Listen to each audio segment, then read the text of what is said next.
Hello and ನಮಸ್ಕಾರ. ಇದು ನಿಮ್ಮ Punya. Welcome back to Punya's kitchen. ಇವತ್ತು ನಾನು ಹೊಸ ರೆಸಿಪಿ ಮಾಡ್ತಾ ಇರೋದು ಆಲೂ 65. ಈಸಿಯಾಗಿ ಮನೇಲೇ ಮಾಡ್ಕೊಳ್ಳೋವಂಥ ಸ್ಟಾರ್ಟರ್ಸ್ ಕ್ರಿಸ್ಪಿ ಆಲೂ 65 ಹೇಗೆ ಮಾಡೋದು ಲೆಟ್ಸ್ ಸಿ. ನಾನು ಇಲ್ಲೊಂದು ಪಾತ್ರೆಯಲ್ಲಿ ನೀರು ಇಟ್ಕೊಂಡಿದ್ದೀನಿ. ಅದಕ್ಕೆ 1/2 ಟೇಬಲ್ ಸ್ಪೂನು ಸಾಲ್ಟ್ ಹಾಕ್ಕೊಂಡಿದ್ದೀನಿ. ಅದು ಬಾಯ್ಲ್ ಆದಮೇಲೆ ನೀವು ಕಟ್ ಮಾಡಿ ಇಟ್ಕೊಂಡಿರೋ ಆಲೂಗೆಡ್ಡೆನ ಅದ್ರಲ್ಲಿ ಹಾಕ್ಕೊಳ್ಳಿ. ಹಾಕ್ಕೊಂಡಿರೋ ಆಲೂಗಡ್ಡೆ ಒಂದು 5 ಮಿನಿಟ್ಸ್ ಬಾಯ್ಲ್ ಆಗಬೇಕು. ಬಾಯ್ಲ್ ಆದಮೇಲೆ ನೀವು ಜಸ್ಟ್ ಒಂದು ಚಾಕು ಇಟ್ಟು ನೋಡಿದ್ರೆ ಅದು ಒಂದು ಸ್ವಲ್ಪ ಹಾಫ್ ಬೆಂದಿರಬೇಕು ಅಷ್ಟೇ. ತುಂಬ ಬಿಸಿ ಬೇಯಿಸಿದ್ರೆ ಮೆತ್ತಗಾಗ್ಬಿಡತ್ತೆ. ಮೀಡಿಯಮ್ ಬೆಂದಿದ್ರೆ ಸಾಕು. ಮತ್ತು ನಾವು ಶಾಲೋ ಫ್ರೈ ಮಾಡ್ತೀವಿ, ಅದಕ್ಕೋಸ್ಕರ ಬಿಸಿಟ್ಕೊಂಡಿರೋ ಆಲೂಗೆಡ್ಡೆನ ಒಂದು ಬೌಲ್ಗೆ ಹಾಕ್ಕೊಂಡಿದ್ದೀನಿ.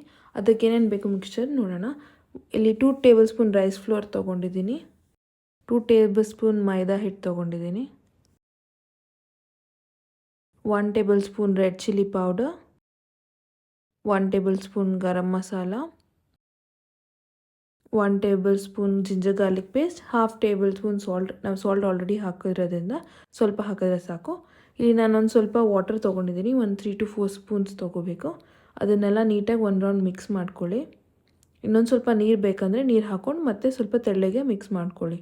ನಾವು ಒಂದು 10 ಮಿನಿಟ್ಸ್ ಮ್ಯಾರಿನೇಟ್ ಆಗಕ್ಕೆ ಬಿಡೋಣ, ಎಲ್ಲ ಮಸಾಲೆ ಎಲ್ಲ ಒಳಗಡೆ ಸೋಕಾಗೋಕ್ಕೋಸ್ಕರ. ಇಲ್ಲಿ ನೀವು ನೋಡ್ತಿರ್ಬೋದು, ನಾನು ಈ ಪ್ರಪೋರ್ಷನಲ್ಲಿ ಕಲಿಸ್ಕೊಂಡು ಇನ್ನೂ ಸ್ವಲ್ಪ ತೆಳುಗೂ ಕಲಿಸ್ಕೋಬೋದು. ನಾನು ಆಮೇಲೆ ಸ್ವಲ್ಪ ನೀರು ಹಾಕ್ಕೊಂಡು ಮತ್ತೆ ಕಲಿಸ್ಕೊಂಡಿದ್ದೀನಿ ಒಂದು ಸ್ವಲ್ಪನ. ಬಾಣಲಿಗೆ ಎಣ್ಣೆ ಹಾಕ್ಕೊತಾ ಇದ್ದೀನಿ, ಆಲೂಗಡ್ಡೆ ಮುಳುಗೋ ಅಷ್ಟು. ಇಲ್ಲಿ ಒಂದು ಸ್ವಲ್ಪ ಹಾಕಿ ಟೆಸ್ಟ್ ಮಾಡಿ. ಒಂದು ಆಲೂಗಡ್ಡೆ ಮೇಲೆ ಬಂದರೆ ನೀವು ಮಿಕ್ಕಿದ ಎಲ್ಲ ಮಿಶ್ರಣನ 1 by 1 ಹಾಕಿ. ಎಲ್ಲ ಒಟ್ಟಿಗೆ ಹಾಕೋಕೆ ಹೋಗಬೇಡಿ, ಅದು ಉಂಡೆ ಆಗುತ್ತೆ. ಸೊ ಒಂದೊಂದೇ ಹಾಕಿದ್ರೆ ನೀಟಾಗಿ ಫ್ರೈ ಆಗುತ್ತೆ. ಎಣ್ಣೆಗೆ ಹಾಕಿ ಒಂದು 2 to 3 ಮಿನಿಟ್ಸಲ್ಲಿ ಒಂದು ರೌಂಡ್ ಟರ್ನ್ ಮಾಡ್ಕೊಳ್ಳಿ. ಆವಾಗ ಮೇಲ್ಗಡೆಯಿಂದ ಕೆಳಗಡೆ ಸ್ವಾಪ್ ಮಾಡಿ ಬೇಯಿಸ್ಕೋಬೇಕು.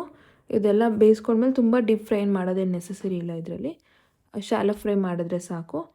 ಕ್ರಿಸ್ಪಿ ಆಗಿರೋ ಆಲೂ 65 ರೆಡಿ ಆಗಿದೆ. ನಾನು ಇದು ಗಾರ್ನಿಷ್ ಮಾಡೋದಕ್ಕೋಸ್ಕರ ಮತ್ತು ಸ್ವಲ್ಪ ಖಾರ ಇರೋದಕ್ಕೋಸ್ಕರ ಚಿಲ್ಲೀಸ್ನ ಚಾಪ್ ಮಾಡ್ಕೊಂಡಿದ್ದೀನಿ. ಚಿಲ್ಲೀಸ್ನ ಒಂದು 2 to 3 ಸೆಕೆಂಡ್ಸಲ್ಲಿ ಫ್ರೈ ಮಾಡ್ಕೊಳ್ಳಿ.